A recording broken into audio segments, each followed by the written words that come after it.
पिछले भाग में आपने ये देखा था कि लाली ने ये बोल दिया था कि इसकी दूसरी अकल घर पे है तो वो उसको लेने जाएगी। राजा शेर सिंह ने उसको परमिशन दे दी थी, आज्ञा दे दी थी, तो वो चली गई लेने के लिए। लेकिन जब उसकी प्रतीक्षा करते करते समय हो गया, काफी समय हो गया, प्रतीक्षा नहीं इंतजार करते करते काफी समय हो गया, राजा शेर सिंह ने हरकार्य तोते को फिर उसके घर भेज दिया। फिर राजा शेर सिंह ने क्या किया, तोते को उसके घर भेज दिया। हरकार्य ने लौट कर बताया कि लाली लोमड़ी घर पर नहीं मिली है। उसे तुरंत बता दिया कि लाली लोमड़ी तो अपने घर पर है ही नहीं। तो राजा शेर सिंह को बड़ा क्रोध आया, गुस्से हो गए कि भाई कहाँ चली गई, हमसे परमिशन लेकर घर गई थी अकल लाने के लिए और गायब हो गई। उन्होंने महामंत्री चीताराम को आदेश दे दिया, अगले दिन किसी भी तरह उस धूर्त लोमड़ी को मेरे पास लाया जाए।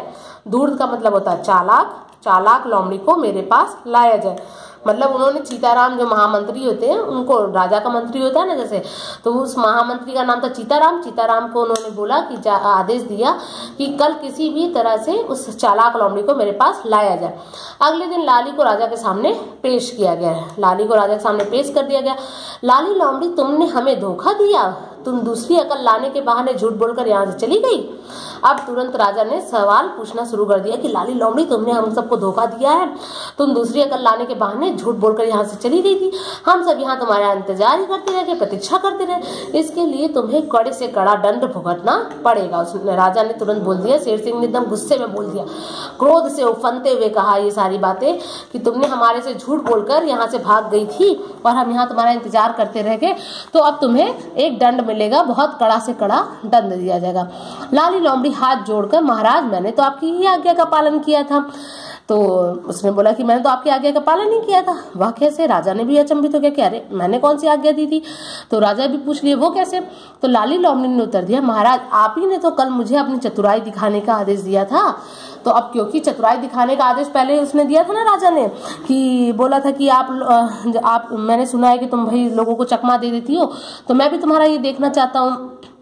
आप स्वयं ही यह देखना चाहते थे मैं किससे दूसरे जानवरों को चकमा देती हूँ, बस यही दिखाने के लिए तो मैंने दूसरी अकल की बात की थी। उसने तुरंत सारी बात बता दी कि मैंने तो सिर्फ इसी को दिखाने के लिए कि मैं कैसे दूसरे जानवरों को चकमा देती हूँ, दिखाने के लिए आपको मतलब मैंने दूसरी अकल की बात कर डाली। वैसे किसी के पास दो तरह की अकल नहीं होती है। उसने तुरंत बता दिया कि दो तरह की अकल किसी के पास भी नहीं होती है, यह बात तो सभी जानते हैं, लेकिन आपने भी मेरी बातों पर ध्यान दिए बिना ही मुझे दूसरी अकल लाने का आदेश दे दिया, तब मैं क्या करती। उन्होंने तुरंत बता दिया कि आपने ही तो भेजा, आपने मेरा बात बिना सोचे समझे आपने मुझे आज्ञा दे दी कि ठीक है जाओ तुम अपनी दूसरी अकल लेकर आओ।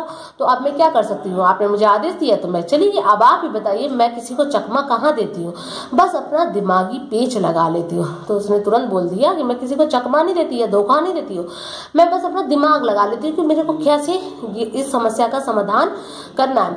लाली लोमड़ी की इस बात को सुनकर राजा शेर सिंह जोर जोर से हंसने लगा, बहुत जोर जोर से। उसका सारा गुस्सा शांत हो गया और उनके साथ वहां उपस्थित सभी जानवर भी हंसने लगे। सभी बोल रहे थे दिमागी पेच, दिमागी पेच। सब ने तुरंत ये कहानी कहने लगे कि भाई ये सब चीज है दिमागी पेच, जिसको आएगा वही समझेगा कि किस तरह से हम अपने दिमाग का प्रयोग कैसे कर सकते हैं। यदि आप चाहें तो आप अच्छे से उस जो चालाकी का स्किल है या आप जो करना चाहते हो उसे आप सही तरीके से प्रयोग कर सकते हैं। ठीक है, तो इस पाठ से हमें यह शिक्षा मिलती है कि हमें सही समय पर अपने बुद्धि का प्रयोग करना चाहिए और सही तरीके से अपना समस्याओं का समाधान करना चाहिए। कुछ शब्द यहाँ पे हैं बेटा जिसका आपको शब्दार्थ याद करना है। उत्सुक, परखने, बुद्धिमानी, आदेश, अन्नदाता, प्रतीक्षा, आश्चर्य, धूर्त। और साथ ही साथ आपको ये बताया गया है कि यहाँ पर आपको कुछ अंडरलाइन शब्द दिए गए, उन सब शब्दों को कठिन शब्द के रूप में आप लोग लिखेंगे, अपने कॉपी पे से नोट करेंगे। ठीक है, धन्यवाद।